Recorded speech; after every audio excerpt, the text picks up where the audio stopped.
DJI has a new patent for a drone that appears to be a replacement for the current Mavic 2 model, Mavic 3. The new drone has a new larger camera, updated battery and new sensor locations.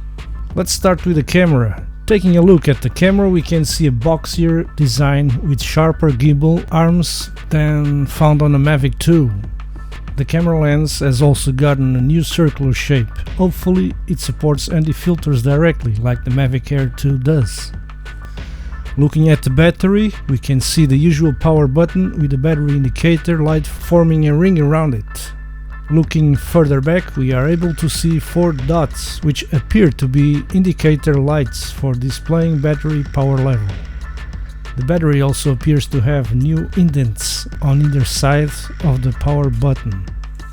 One of the first things I noticed when looking at this image is the position of the upward facing obstacle avoidance sensor, item 10. This will obviously protect the drone from colliding with something above it. There is what appears to be a rear sensor seen in item 420.